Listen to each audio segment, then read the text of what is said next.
사랑하는 제주도민 여러분, 그리고 존경하는 당원 동지 여러분, 저는 오늘 참담하고 비장한 심정으로 이 자리에 섰습니다. 우선 경선 룰 확정 과정에서 일어난 일련의 상황들로 혼란을 드린 점, 제주도지사 예비후보의 한 사람으로서 도민과 당원들께 머리 숙여 사과드립니다. 저는 개인의 유불리를 떠나서 그동안 줄곧 당규가 정한 상향식 공천제로 공정한 경선을 치러야 한다고 주장해왔습니다. 이는 새누리당의 후보는 도민들께 지지를 받으면 물론이고 제주도민의 10%가 넘는 7만여 명이 제주당원들께도 지지를 얻어야 한다는 소신을 갖고 있었기에 끝까지 주장하였고 지금도 변함이 없습니다. 하지만 결국 새누리당 공천관리위원회는 제주를 현역 국회의원이 없다는 이유로 취약지역으로 지정하고 100% 여론조사 방식으로 제주도시사 경선을 결정했습니다. 이는 새누리당을 지지하는 도민과 제주당원들이 뜻은 안중에 두지도 않고 취약지역, 당심 왜곡을 운운하면서 제주를 여전히 1%의 변방으로 취급한 것입니다. 사랑하는 도민 여러분, 왜 제주가 이런 취급을 받아야만 합니까? 사랑하는 당원 동지 여러분, 왜 당당한 당원의 권리를 박탈당해야 하는 것입니까? 우리는 제주에서 당원들의 피땀 어린 희생으로 지난 대선의 승리를 이끌어냈습니다. 그 결과 지금은 50%를 넘는 새누리당 지지율을 자랑하고 있습니다. 이 50%가 넘는 지지를 갖고 있는 우리 제주가 어떻게 해서 취약지역이라는 말입니까? 당헌 당규에 정해진 상향식 공천제를 배제하고 취약지역이라는 명목하에 제주에 한해 100% 여론조사 경선을 하기로 한 결정은 중앙무대에서 활동한 인지도를 이용해 당 지도부에 유리한 조건만을 주장한 원희룡 전 의원 한 사람과 제주당원 7만여 명의 권리를 맞바꾼 것입니다. 그렇다면 당 지도부에 제주를 제대로 알고 있냐고 반문하고 싶습니다. 제주는 서울, 경기 등 여타 지역과는 달리 괜당무난한 말이 있을 정도로 지역 유대가 유달리 강한 지역입니다. 원희룡 전 의원이 인지도만큼 제주도민의 민심도 그를 지지하는지를 정확하게 조사해서 결정을 했어야 했을 것입니다. 고향 제주를 위해 원희룡 전 의원이 한 것이 무엇입니까? 저 김경택은 줄곧 제주를 지켜왔고 제주와 함께 아파하고 노력해왔음을 자부합니다. 저는 석 달여간의 들보누 대장정을 통해 제주도 전 지역을 돌고 도민의 애환을 경청하며 제주 발전을 위한 공약을 발표하였습니다.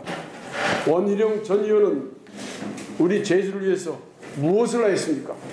원 전 의원이 한 것은 오로지 자기 자신에게 유리한 경선 룰만을 고집하면서 중앙당의 일방적 요구만 해왔습니다.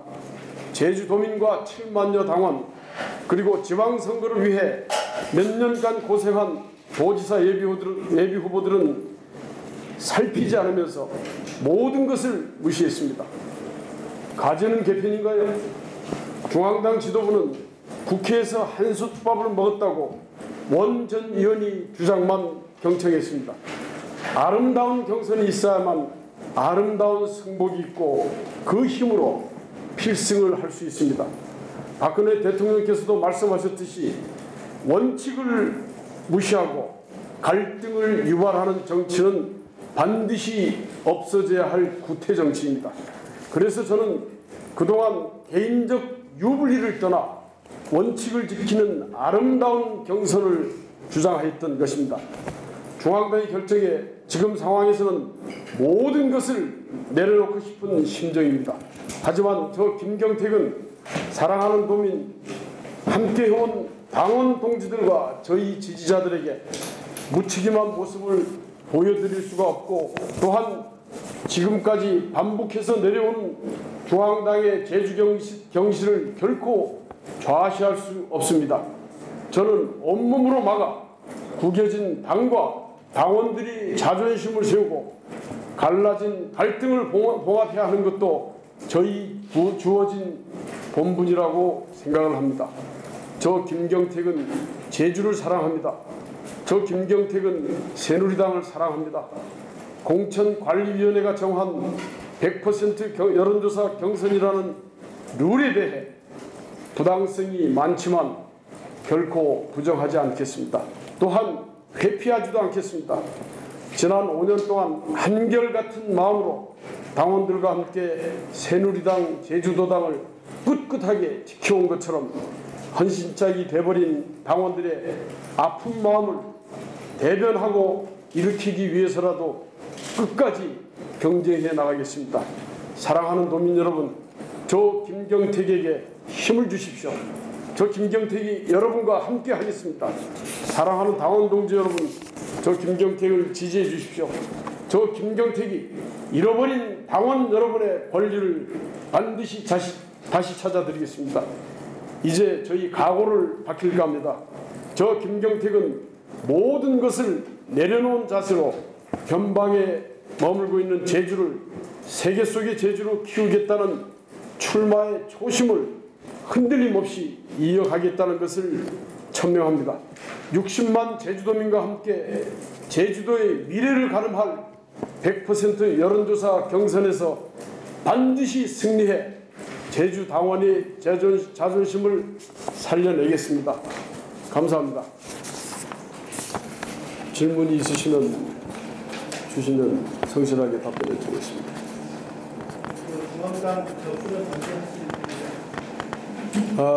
중앙당 접수는 이제 오늘 기자회견을 해서 제 마음의 정리를 했기 때문에 지금 바로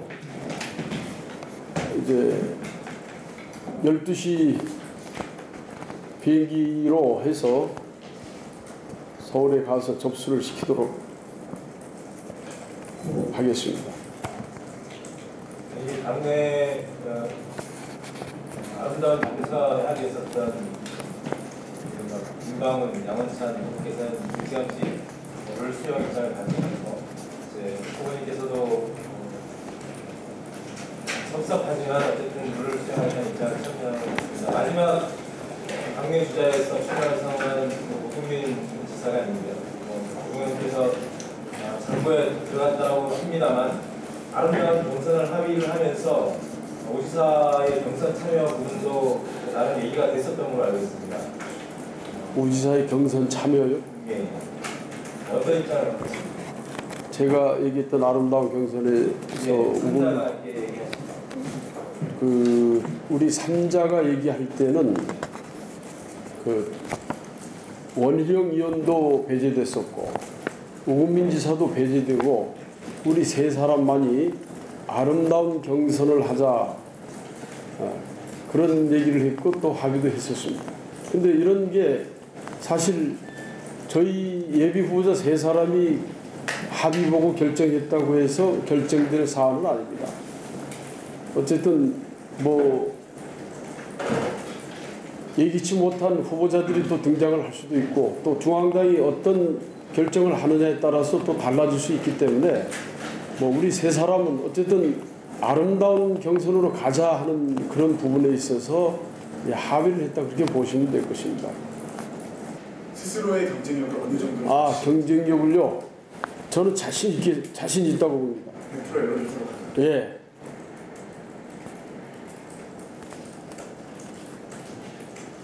이제부터 시작입니다. 게임은. 그동안 조용히 움직였지만 이제 정말 한번 제주도를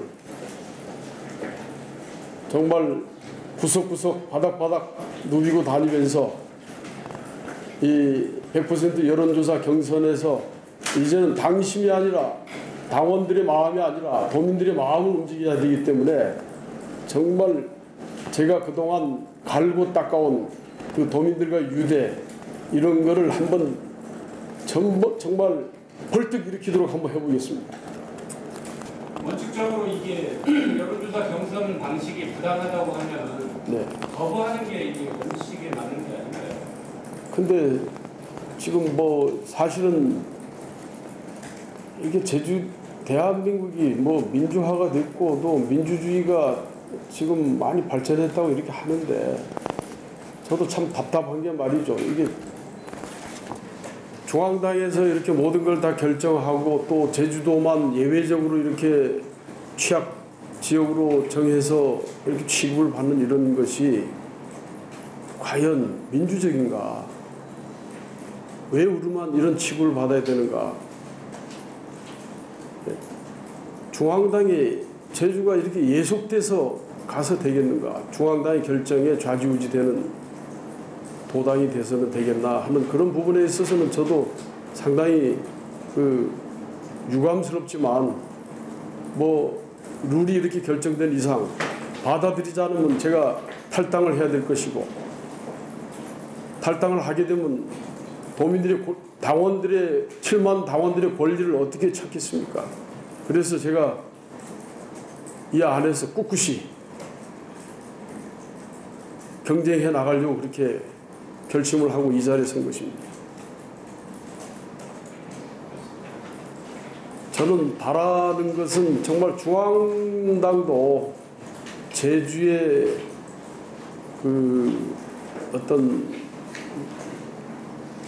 문화라든지 제주의 어떤 다른 17개 시도 중에서 다른 지역하고 다른 제주만의 어떤 특성 이런 것들을 좀 중앙당이 잘 파악을 하고 앞으로 이제 이게 뭐 결정된 부분이니까 수용을 합니다만은 이제 앞으로 이제 이 이후에 다가오는 선거들 이런 거에는 정말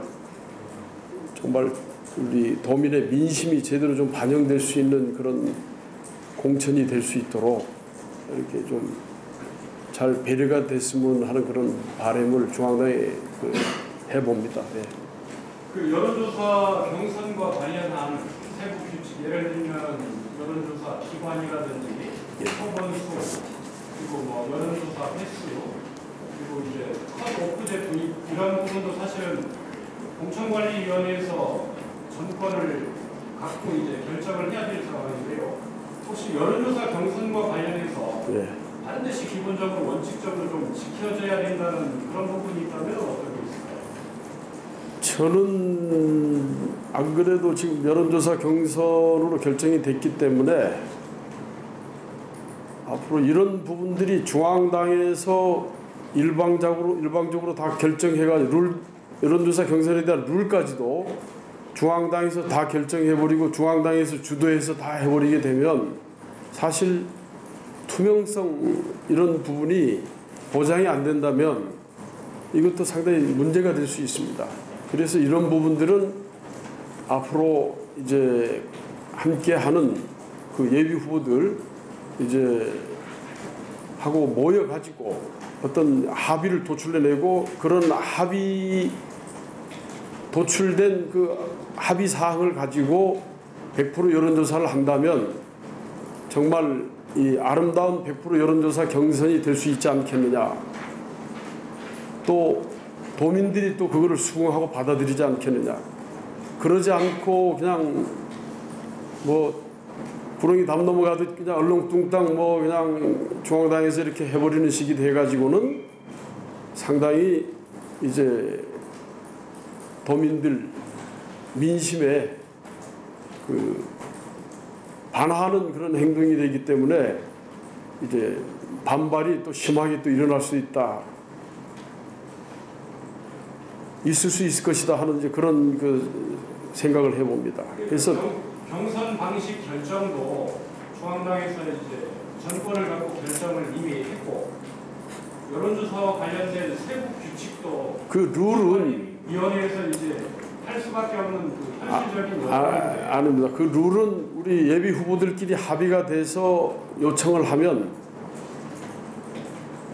충분히 가능할 것으로 저는 생각합니다. 근데 이게 아름다운 경선이 되려면 그런 부분들이 합의가 돼야 되지 않겠습니까? 그게 합의가 그런 게 보장이 안 되고 중앙당이 마음대로 이걸 해버린다면 제가 볼 때 문제가 너무 있다고 봅니다. 문제가 있을 수 있습니다. 예비 후보들끼리 합의가 제대로 이루어지지 않는다는 최종적으로 중앙당에서 결정하게 되죠. 근데 저는 뭐 이게 공정하게 하자는데 그거를 싫어할 예비 후보들이 어디 있겠습니까? 솔직히 얘기해서. 어제 오늘 기자회견을 예정하시면서 중대 결심을 하신다고 하셨는데 선수 여론조사 경선을 수용하는 게 중대 결심입니다. 저한테는 중대 결심입니다, 사실. 왜냐하면 상향식 공천제를 줄곧 제가 주장을 해왔었고 원칙적으로 또 그런 것이 받아들이지 않았는데 이걸 어떻게 수용해야 될지 말아야 될지 이런 부분들은 저에게는 굉장히 중요한 결심입니다, 사실은.